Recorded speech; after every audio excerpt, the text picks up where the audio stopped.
Okay, so we're going to get started. We have a good number of people here, and hopefully we'll get some more as we get started. I know some people are going to be late. My name is Tracy. I'm a customer success manager here at Zencity, and I'm here with Ito Ivry, our CTO. Yeah, so I'm gonna be hosting this, and he's our special guest that's gonna be teaching you all about how to maximize your 311 integration with us. We're not just gonna be talking about traditional 311s, we'll be talking about any type of citizen request platform. Ido's gonna get more into that. Just to set some ground rules in the first part of this, if you'd like to ask a question during the webinar, we'll be happy to answer it. You don't have to save your questions till the end. Just use the Q&A area of the Zoom and type your question and we'll answer it.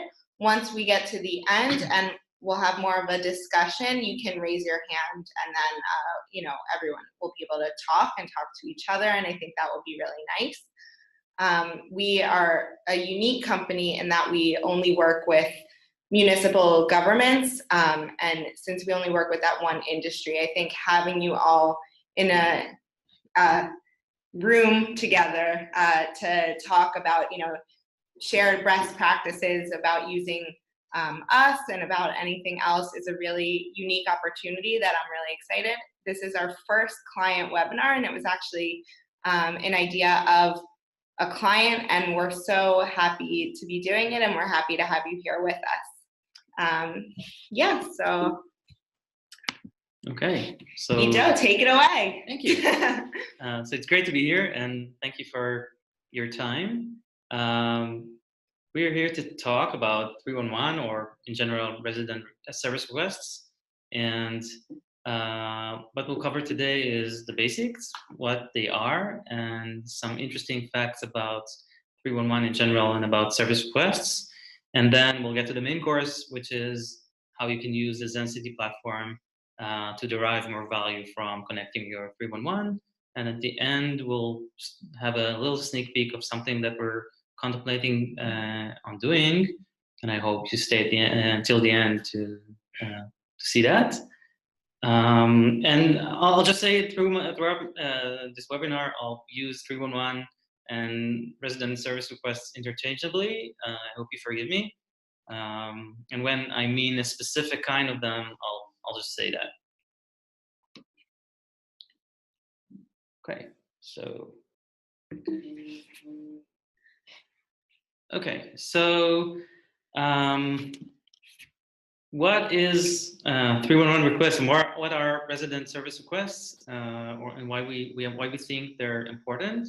So as you know, we collect many sources of information to understand resident feedback, and 311 is an important source because it means a resident is already engaged with the city and has something they feel that the city should be doing, better, should be fixing, and that means that they care enough to call or to text or to fill a form, and especially where in certain channels where people use natural language, you can also not only get the request that they're requesting, like fill my pothole, you can actually understand things like sentiment and sometimes other useful details like I've been waiting for this to get fixed for a year, and we've seen things happen, and that's basically those are opportunities for you to maybe improve your services, or look at the data in an aggregated way and figure out ways you can improve services. So what are those requests? The main or the traditional source is actual calls to a call center, 311 call center, but there are many other types of systems helping cities log resident requests. So there are apps like Public Stuff and ClickFix and others. Some cities set up public-facing email inboxes. Some cities just use a form on the website, and some even use advanced tools such as direct messages or even chatbots that, if the request needs some information like additional, the size of the pothole or the type of lighting on the street that needs to be fixed. They actually perform a conversation with you and lets you um, fill in the missing data so the city can handle those better. So just to go one step back, I just wanted to talk about 311 in general, and the history here is interesting. So the first 311 center, which involved first a call center, then a digital solution, was in Baltimore, implemented in Baltimore, and was a huge success. So much so that a few big cities like Chicago, New York, LA followed suit. And the first 311 number, or the number, sorry, 311 was reserved nationwide in 1997, and I think today it's sort of a standard. And from the data that we have today, and it's of course not accurate, we estimate that there are about 70 million requests for service nationwide. And the even more interesting data about that is that about 2/3 of those requests are made in New York City alone. That speaks volumes about the effectiveness of New York City's 311, but it also means that there perhaps elsewhere in the United States, there are more opportunities for residents to understand that this thing exists and use 311. I thought that point was staggering. I was shocked by that. And I mean, we're not at all sure about the next one, but we estimate that around 300 cities have traditional 311 call centers, maybe with or without a digital app or another digital means to collect resident service requests, and about between 800 to 1,000 more have either an app or a web form, one of the other methods that I mentioned, which means most of the cities in the United States still do not methodically collect service requests, which means they might not be managed, and this data may not be used as effectively to improve the city services or understand at least resident feedback.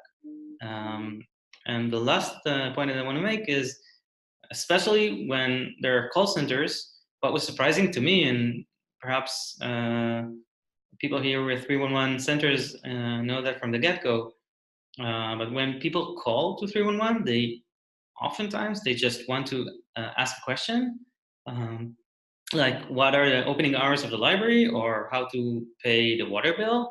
And this means that they don't necessarily want things to be fixed, but they just need to understand something that perhaps the city is not providing clear information on. That was super interesting to me. But let's, when we focus on the traditional service requests, which are not, I need an information, we aggregated data from about 100 cities that have either open data platforms or they have their data open with open portals, and we compiled a list of the most common things that people call or tweet or open a ticket on for a city. And the list itself is interesting. You can see either infrastructure things or people missing their garbage routes.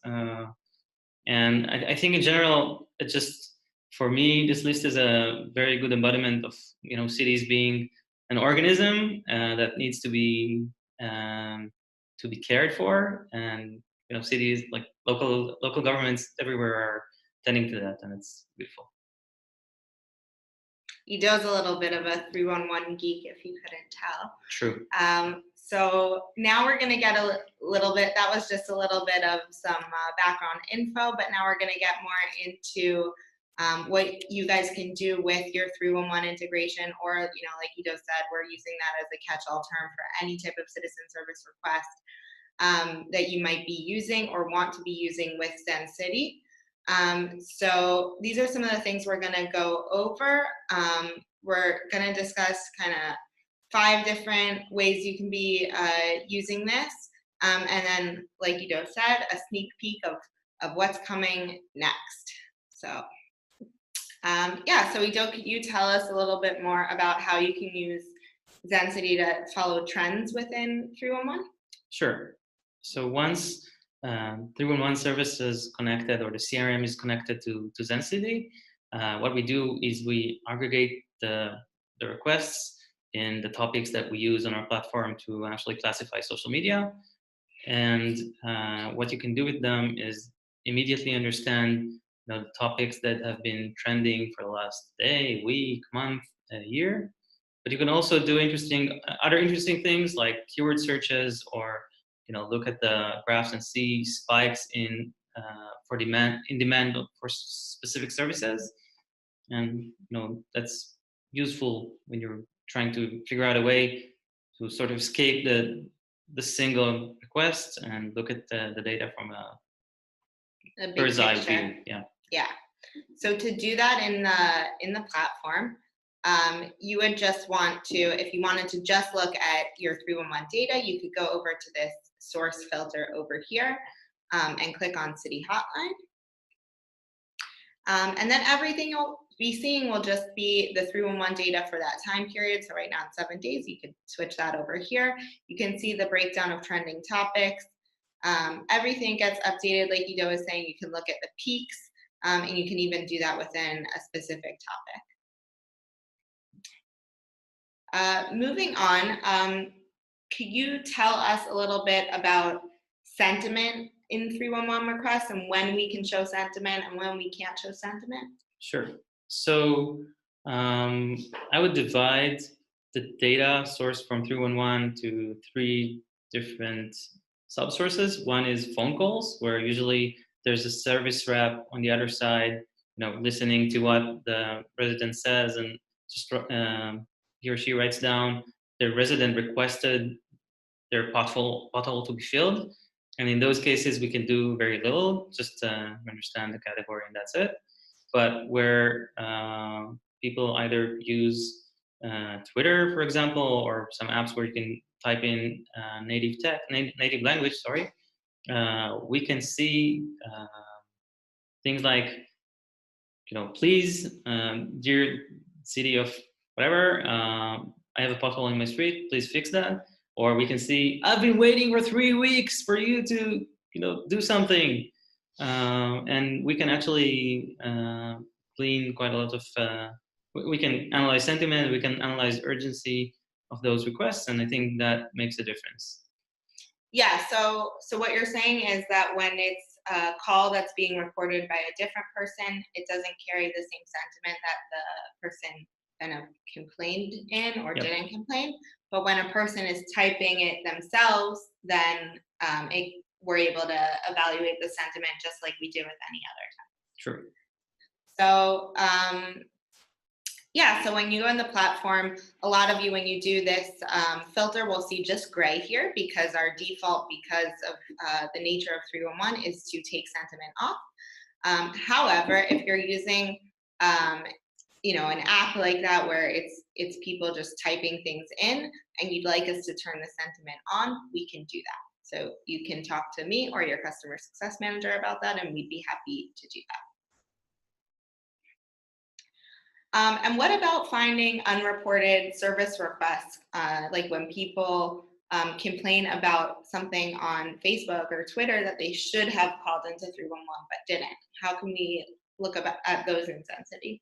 Okay. So I hinted that previously, but I think many residents still don't know what 311 is.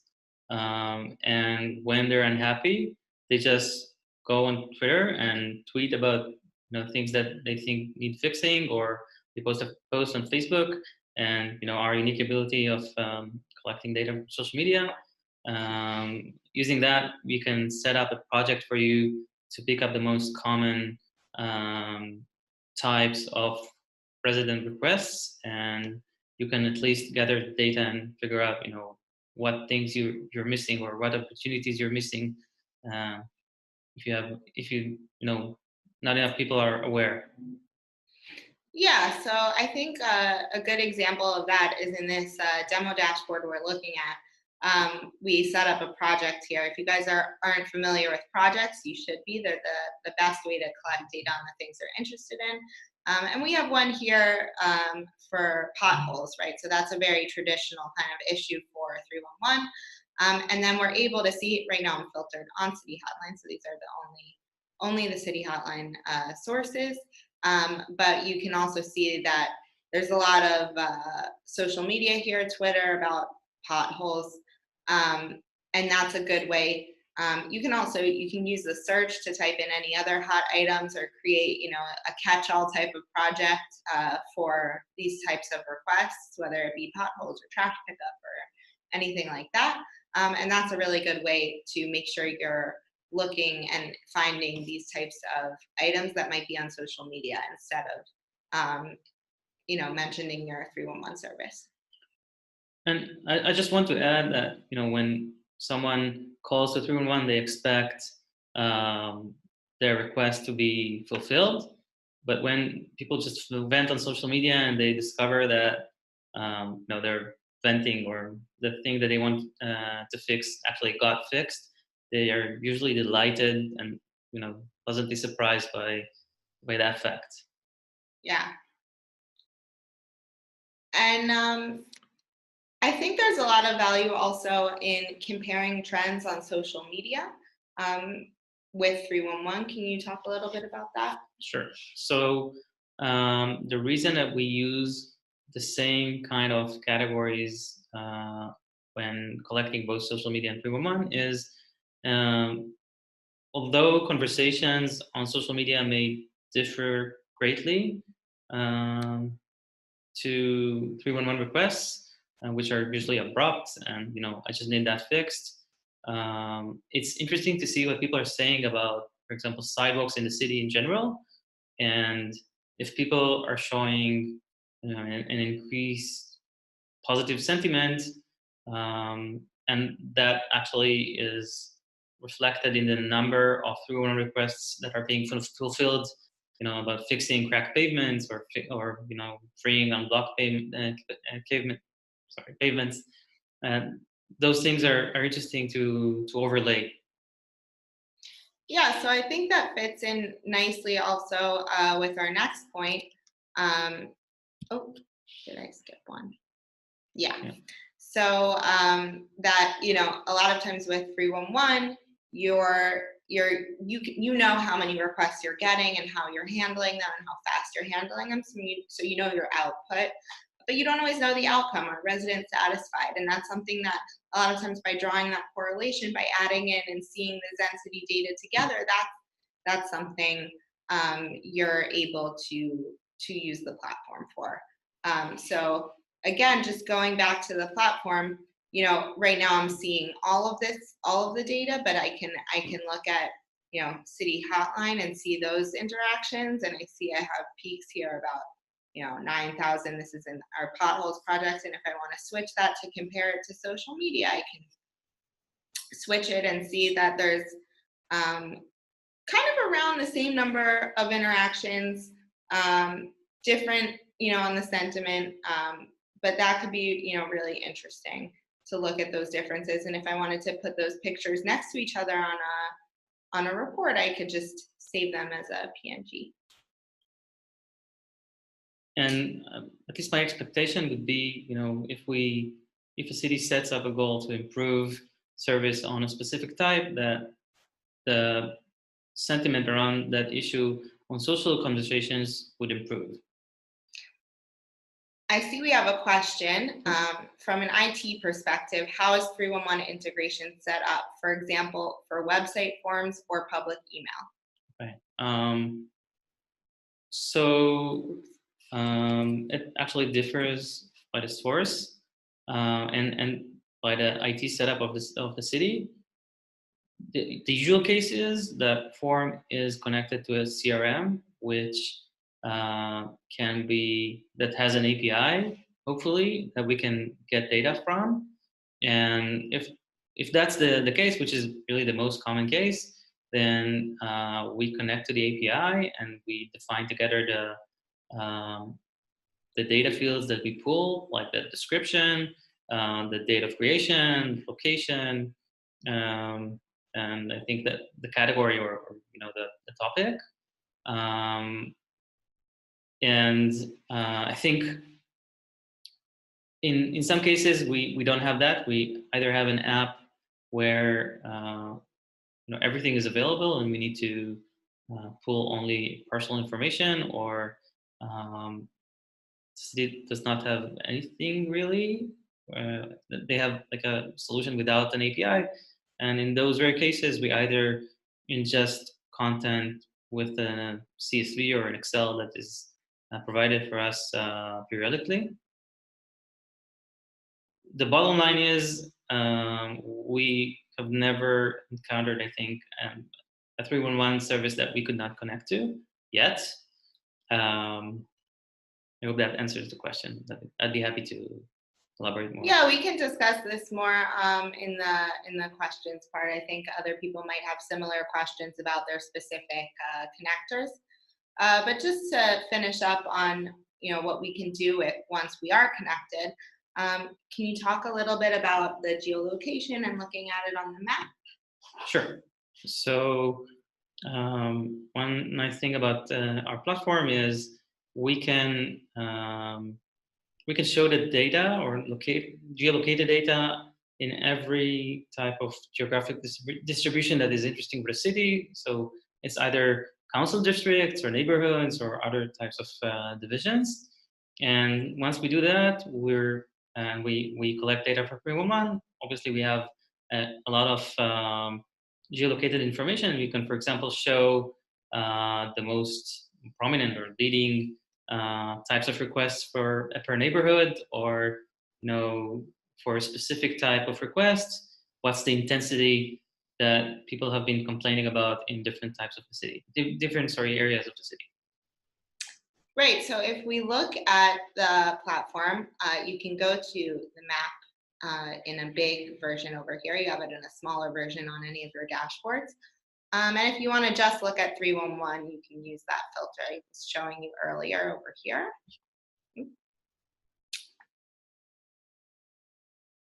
And your default view of the map always shows you the leading topics by neighborhood. So, we divide up your neighborhoods based on, the maps you give us. So it could be neighborhoods, council districts, whatever you're using. And you can see the leading topics in each neighborhood and learn more by clicking on them. But you also have all these other map views over here. So you can change to items by type, by topic, sorry. And this gives you each data item that was geolocated and what topic it was, and you can click on it and learn a little bit more. And we have this newer map, a heat map by neighborhood, so that shows you where the most interactions are happening in each neighborhood, and you can also use the topic filter to filter that as well. And lastly, we have the more traditional heat map, and that shows you where you have the most requests coming in. Zoom in. Oh yeah. So that is the map. I think that we're missing a slide.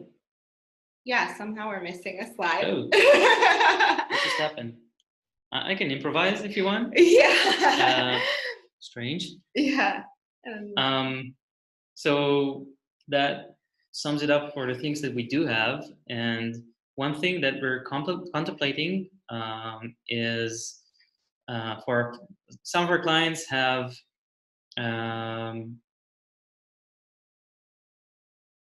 some of our clients can get more requests. For example, when not enough people are aware of 311, by collecting data from Twitter. And basically what we're trying to do is use a hashtag in Twitter like fix545, which is one of our clients, where every time this hashtag is mentioned, we would be aware that this tweet, "Fix my pothole, please," with a photo, and we would basically send an email to someone in City Hall saying, "You got a request for Twitter," and the city, once getting that, the city fixes that, they could use email and sort of respond to that email sent by us, and the resident would get notified that this request was fulfilled. And this has the benefit of, no one, not many people know about 311, but everyone uses Twitter. And if the city makes people aware that they can do that, and they can easily get more requests. I think that's one thing. And the other thing is, I think if the city does not have a CRM, which some of our clients don't, then this process involves no CRM. There's nothing complex going on, and we don't need to purchase any software to do that. It's just Twitter and email. So we're thinking about doing that, and I'd be happy to hear if people have experience with that, or are interested in maybe doing that if we get to developing that. The one thing that I want to mention about that is, once a request is being submitted this way, that we would obviously collect it and display it as 311 request or a city hotline request in our platform. So what you're saying is that somebody in the city could just type on Twitter with a hashtag or a handle, 311, and then that would get routed to the city? Yeah, it would be different for every city, like fix 5 or fix yourcity.gov.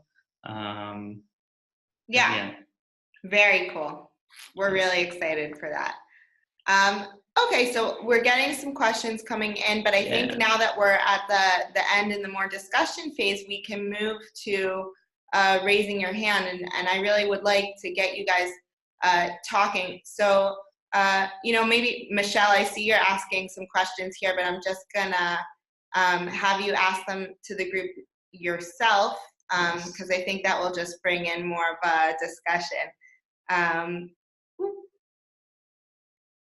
Where'd she go?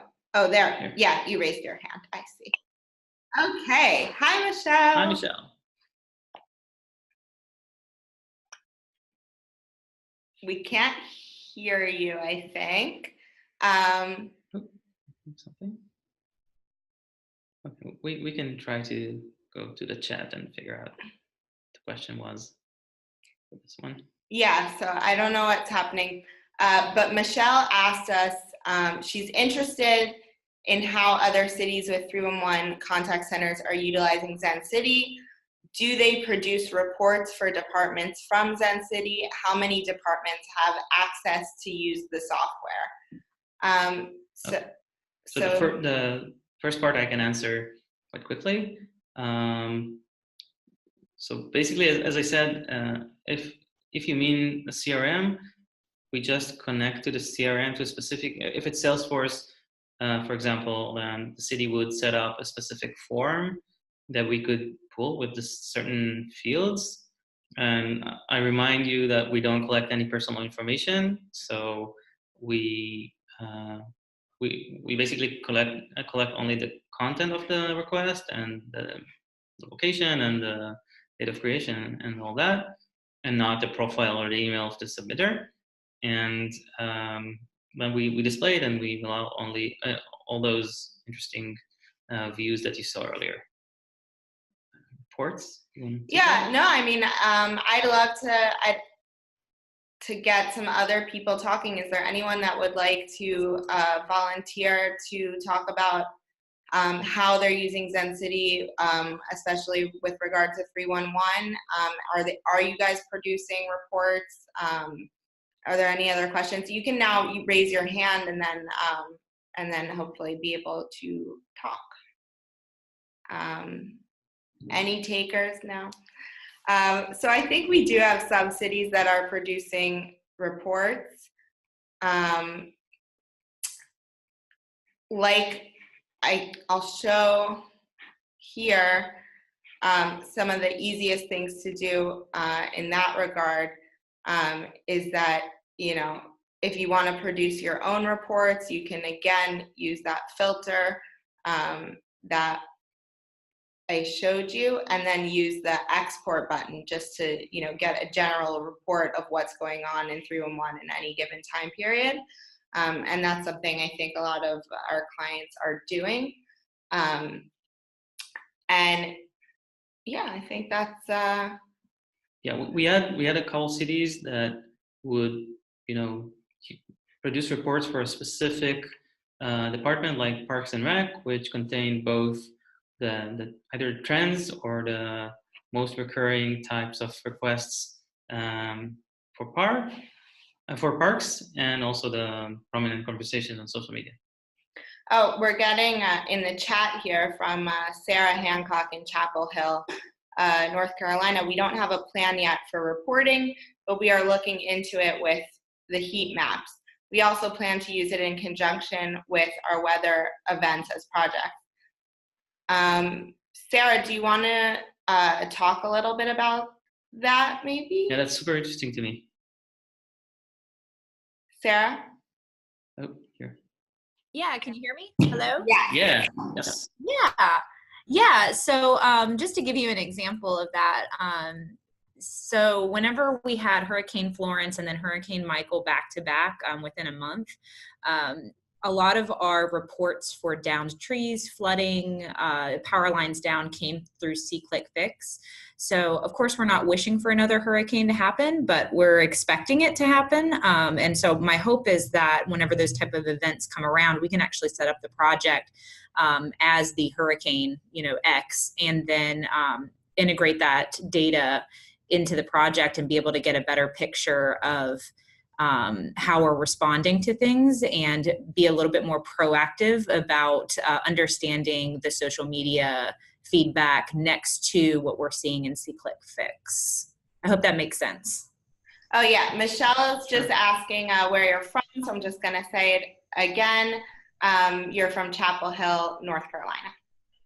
Yes, and we had significant flooding with both of those hurricanes all the way inland. We're about, 200 miles inland from the coast, but we saw so much rain and we just had insane flooding. I've never seen anything like it. Wow. And then we had a snowstorm, I think, like 3 or 4 weeks later. Oh, wow. Sounds fun. Yeah, it was wild. Cool. Thank you so much for sharing. So, yeah, of course. Yeah, thanks a lot. I think Nate from Houston is asking what information is available through connected accounts for Google, Facebook, websites, etc. I'm not sure I'm following The question. Is that connected to 311 or? I don't think so. Nate, do you want to maybe expand on your question?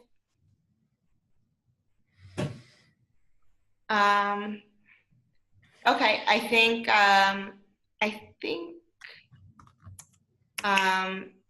what you might be talking about is in here. Okay. Okay. Oh, Nate, you're here now. Do you want to, are you, just to clarify, you're talking about this right here? Right. Okay, yeah, so, Ijo, do you want to? Yeah, okay, so that's a bit unrelated with 311, but you can connect your Twitter, Facebook, and Google logins, and every one of those does different things. For Facebook, it means that if you're an admin of the city website, you would get we would get the credentials for the admin, and we would be able to pull data from the Facebook page more effectively. On Google, we can actually collect data from Google Analytics, and we can map. We do a one-time mapping of the main pages of the city website, and then we can collect trends about different pages and statistics of how much they're being browsed to by residents. And on Twitter, it just enables us to sometimes connect more, get more data from Twitter, but we're actually we don't need that anymore since we've become a premium partner for Twitter, and we are connected straight to the stream. That helps. Thanks. Sure. Okay. Yeah, so Michelle from Sugarland, Texas, she's here, but her microphone's not working. So, and she's actually, she was the impetus for this webinar. So thank you, Michelle. And Thanks. Michelle mentioned that you have connections to your email, the Google Analytics on the website, your CRM, and social media, of course. Yeah, you guys have connected everything. So that's great. She's basically more than an expert than I. So yeah. Does anyone else have any questions or maybe want to share some of their experiences? I think this is a really good forum. You know, like I said at the beginning, you guys all work in the same industry and sharing some best practices about how you're using Zencity or without relation to 311. Anything you want to, you can either raise your hand or ask in the Q&A. So, if not, then I have one last question. Yes, Sarah, go ahead. Do you want to ask about Granicus for meeting minutes and public comments? Yeah. Yeah, sure. I'm just curious about kind of how that would work. We're still trying to get some clarification from Granicus about our API and all of that, but we have a lot of public comment, especially on development issues. And so I'm curious about how we could integrate that kind of narrative into the platform. So I'm just as a follow-up question, is the product you're using Legistar? Yes, yes. So at least we haven't connected to it, but I happen to know that there is an API for Legistar. I have not, again, I've contacted Granicus about this API, but we also did not get specific or informative responses. I'd be happy separately to try and figure this out with you, because we do feel the same way that, when people are commenting on the, how do you say that? The meetings from city council meetings, this is super, super interesting data, and having it on the platform and sort of adding it to the social media and 311 is super interesting. So. Yes, and that's actually where some of our demographics that do not use social media tend to show up, as well as people who are non-English speaking. So it's so important for us to figure out how to integrate them into these analytics. So that would be wonderful. We would love to get that hooked up. Sure. And by the way, just as a mention, a casual mention, if you broadcast the meetings live on Facebook Live, we can collect the comments as they appear. But I understand that this is not the solution, because these people usually don't have Facebook. Well, actually, that's wonderful that you said that, because our communications manager has been trying to get them to Facebook Live the meetings for like several years now. So maybe I can use that as a use case for that. I think Corona in California, one of our clients, actually uses that and has been, at least they've been satisfied with the data or the comments online as council members speak. Awesome. Thank you so much. Sure. And Sarah, just so you know, we got a comment here from Katie from Beaverton, Oregon, that they appreciated that because they have the same question. Awesome. Great. And we have a question coming in. Do you have connections to Q Alert? Yeah, Q Alert we do. Agenda Quick I haven't heard of, so I'd be happy to explore that. Does anyone here use Agenda Quick? Okay.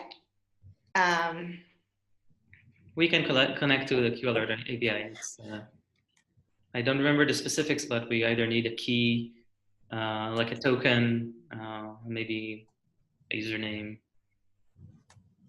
But we are pre-integrated with that. Yeah, I mean, thus far, like Ido said, we haven't met something we can't connect to. There's a lot of stuff out there, though, so right. we're bound to find something. Yeah. Okay. And is there anything else? This is a really good opportunity. Ido is such an expert on this issue and a lot of other things with Zencity, so you don't have to only ask 311 related questions. If there's been anything else you're curious about, now's the time to ask it. We have the expert here. So anything else? I'm blushing. Yeah, he's very modest, but you know. Okay. Well, if that's the case, we're really glad you joined us for this webinar. It's our first one. We'd like to do more. And I think we have this set up. I hope it works because, like I said, it's our first one, so that, you know, when we end this, you'll get a quick survey about it. And it would be so helpful if you filled it out so that we can know if we're doing this right. And also, you know, what other topics you would like to see this on, so we can do that. And yeah, thank you so much for joining us. Thank you very much. And we'll talk to you all soon. Thanks a lot. Bye. Bye.